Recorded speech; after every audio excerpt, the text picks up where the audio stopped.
জোরে সোরে গুঞ্জন উঠেছিল মরিও নাকি আবারও ফিরছেন পুরনো ঘর সান্তিয়াগো বার্নাব্যুতে। তবে সেই গুঞ্জনকে এবার তিনি নিজেই উড়িয়ে দিলেন। দ্য স্পেশাল ওয়ান জানিয়েছেন রিয়াল মাদ্রিদ থেকে আসা কোচিংয়ের অফারটি সত্য নয়। এমনকি তিনি নিজেও বেনফিকা অধ্যয়ন নিয়ে বেশ ব্যস্ত আছেন।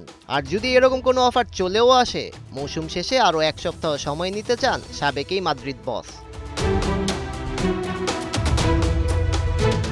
দুঃস্বপ্নের মতো এক মৌসুম পার করছে লস ব্লাঙ্কোরা। গেল রাতে এল ক্লাসিকোতে বার্সার কাছে 2-0 গোলে হার। ফলাফল কাতালানদের চেয়ে 14 পয়েন্টে পিছিয়ে শিরোপা হাতছাড়া করেছে এমবাপেরা। চ্যাম্পিয়ন্স লিগও পার করতে পারেনি কোয়ার্টার ফাইনালের গণ্ডি। 2 মৌসুম ধরে নেই মেজর কোনো ট্রফি। অন্যদিকে ড্রেসিং রুমের অবস্থা একদম যা-তা। প্লেয়ারদের ঝগড়া বিবাদে ভেঙে পড়েছে টিম কম্বিনেশন। দলের এই খারাপ সময়ে মাদ্রিদের দরকার এমন এক নেতৃত্ব যিনি পারবেন পুরো দলের রিদম আবারও ফিরিয়ে আনতে। আর এই সিচুয়েশনে বর্তমান মার্কেটে মরিনোই একদম পারফেক্ট চয়েস।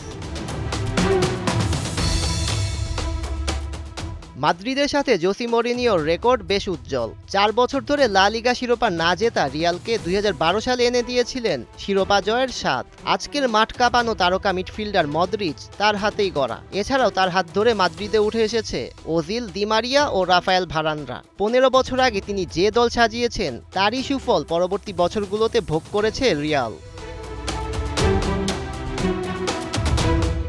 তবে ইউরোপিয়ান গণমাধ্যমগুলোর মতে বেনফিকা কোচ মরিনিও আবার প্রিমিয়ার লিগে ফিরতে চলেছেন। তবে সেটি তার পুরনো ক্লাব চেলসি কিংবা ম্যানইউ নয়। ফুটবল ইনসাইডার জানিয়েছে পর্তুগিজ এই মাস্টারমাইন্ডের সম্ভাব্য গন্তব্য হিসেবে উঠে এসেছে অ্যাস্টন ভিলার নাম। রিয়ালে ফেরার গুঞ্জনের মতোই 63 বছর বয়সী এই পর্তুগিজ নাকি দাবি করেছেন দলের সব সিদ্ধান্তে থাকতে হবে তার একচ্ছত্র আধিপত্য। আর এমনটি জানিয়েছে যুক্তরাজ্য ভিত্তিক এই গণমাধ্যম।